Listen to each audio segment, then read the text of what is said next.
Como juzgues, observando más allá del velo del juicio investigador. Por Adrián Evans.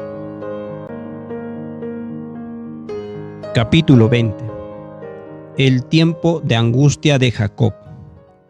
En el capítulo anterior hemos descrito el proceso de juicio de los que mueren antes de la venida de Cristo y son resucitados de entre los muertos para encontrarse con Cristo en el aire.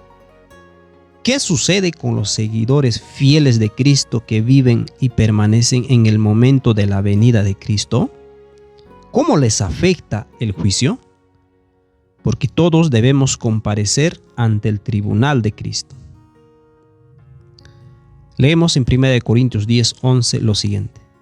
Y estas cosas les acontecieron como ejemplo y están escritas para amonestarnos a nosotros, a quienes han alcanzado los fines de los siglos. Las historias de la Biblia nos van a ayudar a los que vivimos en los últimos días a entender lo que le ocurre al pueblo de Dios cuando se enfrenta al proceso de juicio, como se describe en Daniel capítulo 7, antes de la venida de Cristo. Examinamos la historia de la mujer sorprendida en adulterio en el capítulo 10 y el proceso de juicio por el que pasó en vida. Ella fue llevada a Cristo por aquellos que decían ser seguidores de Dios. Al igual que los líderes judíos, hay muchos cristianos diciendo a la gente en el mundo que Dios los va a quemar en el infierno por sus pecados. Sus palabras y acciones tienen el poder de arrojar a los pies de Cristo a quienes acusan. Aunque muchos reaccionan con ira y violencia hacia sus acusadores, algunos se toman a pecho los cargos que les imputan y buscan el perdón de sus pecados. Por lo tanto, en los últimos días, las iglesias cristianas juegan su papel en confrontar al mundo con sus pecados y decirles a los hombres el juicio que les espera. Aunque las iglesias tengan una visión completamente errónea de Dios, siguen desempeñando su papel para despertar convicción de pecado. A medida que nos acercamos a los últimos días, la Biblia nos dice que habrá un tiempo de angustia como nunca lo hubo. Los recientes acontecimientos relacionados con el COVID-19 y los disturbios raciales, junto con las persecuciones de la creciente destrucción del medio ambiente, podrían incluso sugerir que estamos en los bordes de este tiempo de angustia.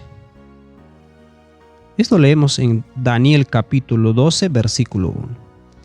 En aquel tiempo se levantará Miguel, el gran príncipe que está de parte de los hijos de tu pueblo, y será tiempo de angustia, cual nunca fue desde que hubo gente hasta entonces. Pero en aquel tiempo será libertado tu pueblo, todos los que se hallen escritos en el libro.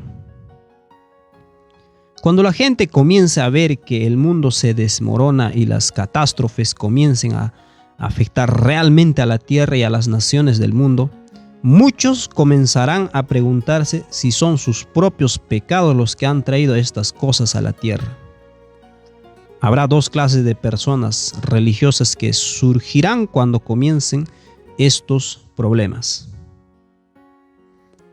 Leemos en Lucas 23, 39 al 42 lo siguiente. Y uno de los malhechores que estaban colgados le injuriaba diciendo: si tú eres el Cristo, sálvate a ti mismo y a nosotros. Respondiendo el otro, le reprendió diciendo: ¿ni aún temes tú a Dios estando en la misma condenación? Nosotros a la verdad justamente padecemos, porque recibimos lo que merecieron nuestros hechos. Mas éste ningún mal hizo. Y dijo a Jesús: acuérdate de mí cuando vengas en tu reino. Ambos fueron crucificados con Jesús, los dos hombres. Uno de ellos aceptó que la calamidad estaba cayendo sobre él a causa de su propio pecado. El otro increpó a Jesús con ira y exigió que si Cristo era de quien decía ser, entonces debía salvarlos a todos. Uno se arrepintió con dolor y esperanza.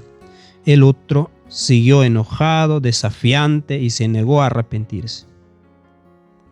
Ahora Pablo dice que en los últimos días serán como la experiencia de una mujer que está a punto de dar a luz. En 1 Tesalonicenses 5, 2 al 3. Porque vosotros sabéis perfectamente que el día del Señor vendrá así como ladrón en la noche, que cuando digan paz y seguridad, entonces vendrá sobre ellos destrucción repentina, como los dolores a la mujer encinta, y no escaparán. Utilizando esta misma analogía, Jeremías escribió estas palabras en Jeremías 30, del 5 al 7. Porque así ha dicho Jehová: hemos oído voz de temblor, de espanto y no de paz. Inquirid ahora y mirad si el varón da a luz. Porque he visto que todo hombre tenía las manos sobre sus lomos, como mujer que está de parto, y se han vuelto pálidos todos los rostros. Ah, cuán grande es aquel día, tanto que no hay otro semejante a él. Tiempo de angustia para Jacob, pero de ella será librado. La frustración contenida de la raza humana acabará por desbordarse en una terrible furia de destrucción. Muchos perderán la vida en este periodo terrible de agitación. Leemos en Salmo 91, 5 al 7. No temerás del terror nocturno, ni saeta que vuele de día, ni pestilencia que ande en oscuridad, ni mortandad que en medio del día destruya. Caerán a tu lado 1000 y 10,000 a tu diestra, mas a ti no llegará. Cuando el mundo comienza a desmoronarse, la gente buscará algo o alguien a quien culpar por todo lo que el mal está ocurriendo. Los líderes religiosos del mundo harán un decreto con respecto a la adoración. Pues leemos en Apocalipsis 13, 11 al 17. Después vi otra bestia que subía de la tierra y tenía 2 cuernos semejantes a los de un cordero, pero hablaba como dragón. Y ejerce toda la autoridad de la primera bestia en presencia de ella, y hace que la tierra y los moradores de ella adoren a la primera bestia, cuya herida mortal fue sanada.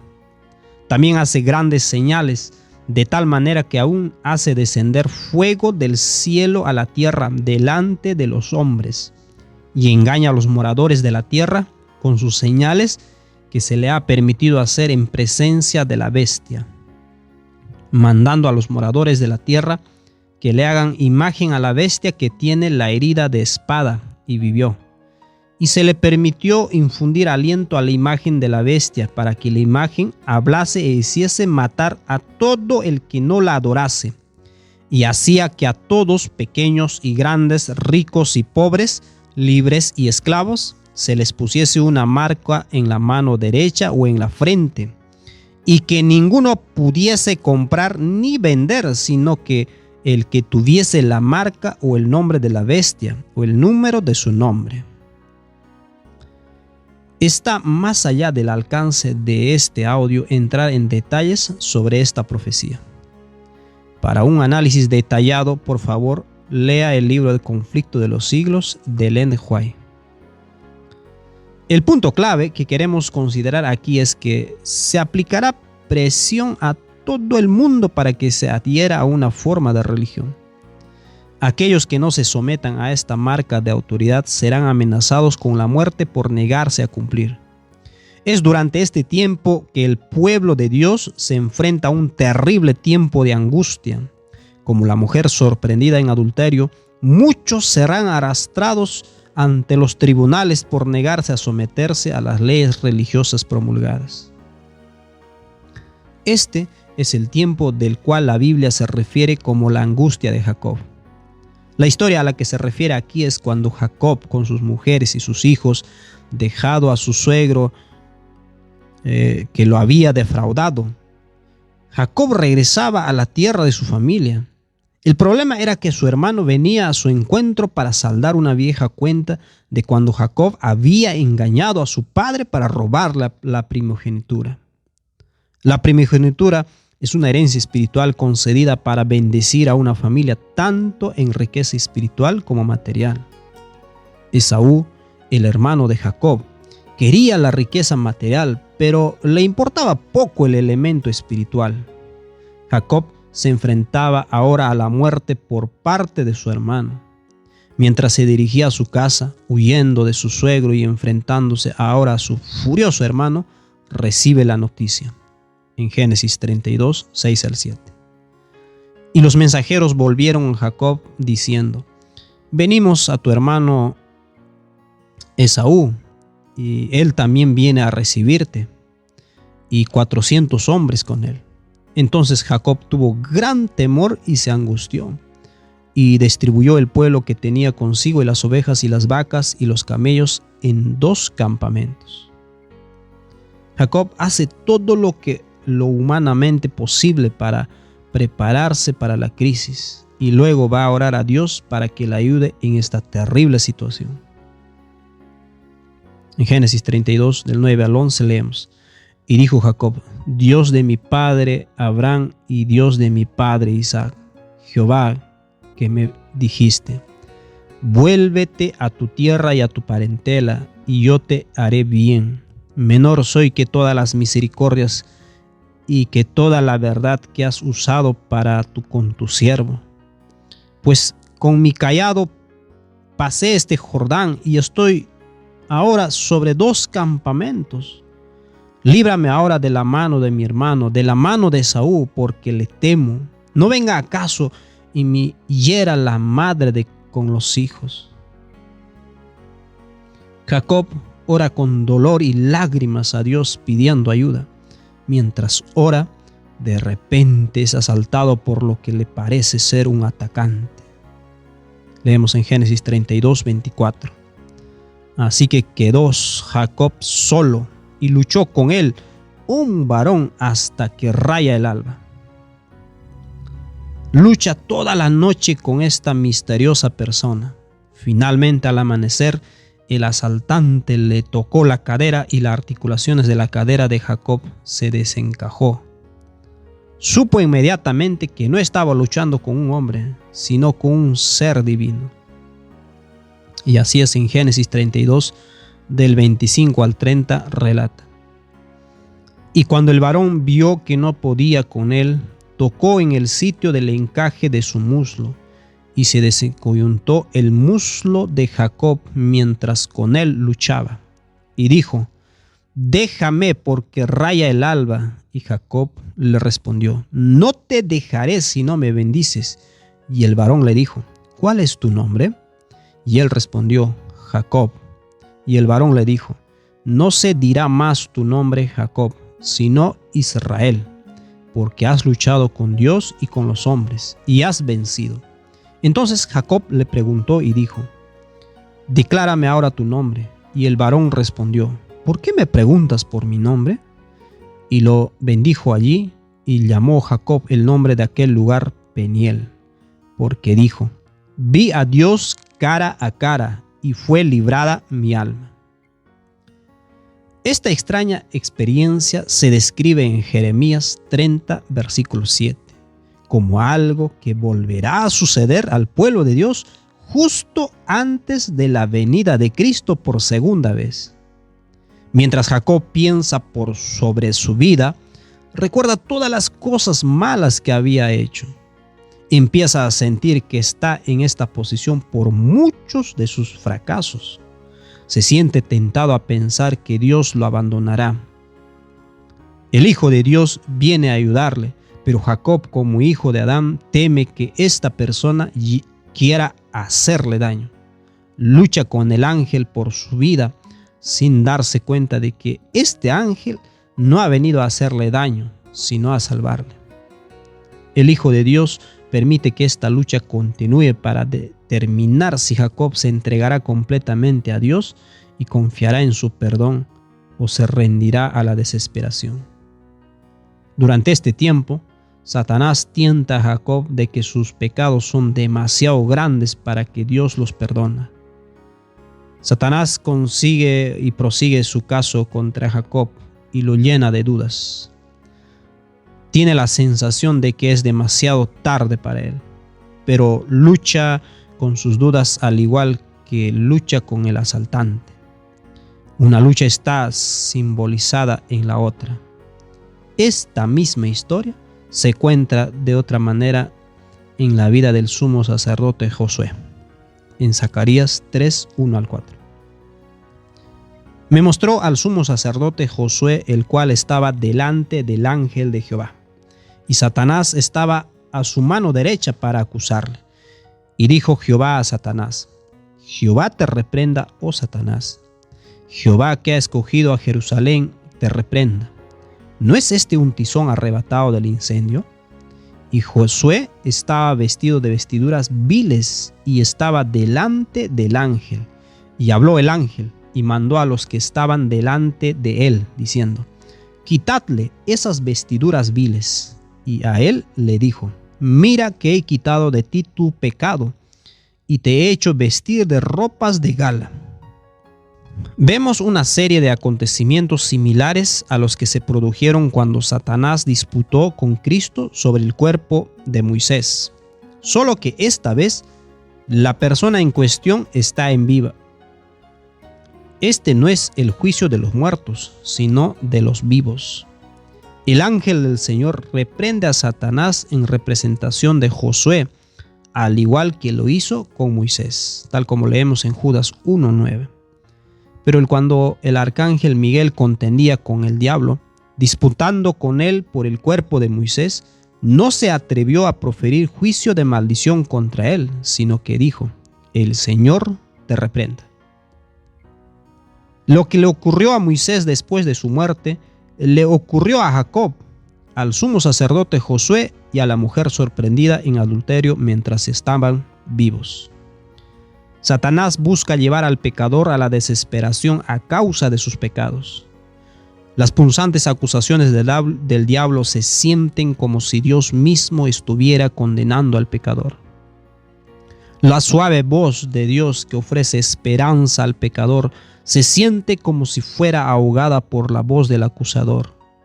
Al igual que Jesús en la cruz, la voz de Dios parece acallar por un breve momento. Leemos en Salmos 22, 1 al 2. Dios mío, ¿por qué me has desamparado? ¿Por qué estás tan lejos de mi salvación y de las palabras de mi clamor? Dios mío, clamo de día y no respondes, y de noche y no hay para mí reposo. Es en el momento en que el pecador se siente completamente abrumado cuando recuerda la verdad que dice en Romanos 5:20. Pero la ley se introdujo para que el pecado abundase, mas cuando el pecado abundó, sobreabundó la gracia. El pueblo de Dios triunfa sobre Satanás y sus acusaciones. Ellos eligen creer que Dios es como Jesús completamente. Ellos creen que Él nunca los abandonaría ni los eliminaría por sus pecados. Se aferran a la promesa de la vida eterna a pesar de la verdad de que toda su vida está estropeada por el pecado y el yo. Su nombre es cambiado de Jacob, que significa suplantador, a Israel, que significa vencedor. Satanás trata de convencernos de que Dios nos abandonará al final. Nuestra fe se mantendrá firme a pesar de sentirnos completamente abrumados por las acusaciones de Satanás contra nosotros. Pinta nuestro pasado con los colores más oscuros y nos sentimos tentados a abandonar. Se nos presenta como el historial de nuestra vida y nos sentimos impotentes. En ese momento nos dirigimos a Cristo y nos aferraremos a Él y diremos: creo que no me abandonarás, pido tu bendición y creo que me la darás. Esta es la victoria de la fe que tuvo Cristo en el Calvario y nos da esta victoria a nosotros. Esto es la fe de Jesús. Este proceso de juicio es una prueba severa para el pueblo de Dios. Al contemplar esto, nos sentimos tentados a sentir mucho miedo a ponderar o si esto realmente sucederá. La pregunta que debemos hacernos es: ¿por qué el pueblo de Dios tiene que pasar por este gran proceso de prueba? ¿No hay un camino más fácil que este?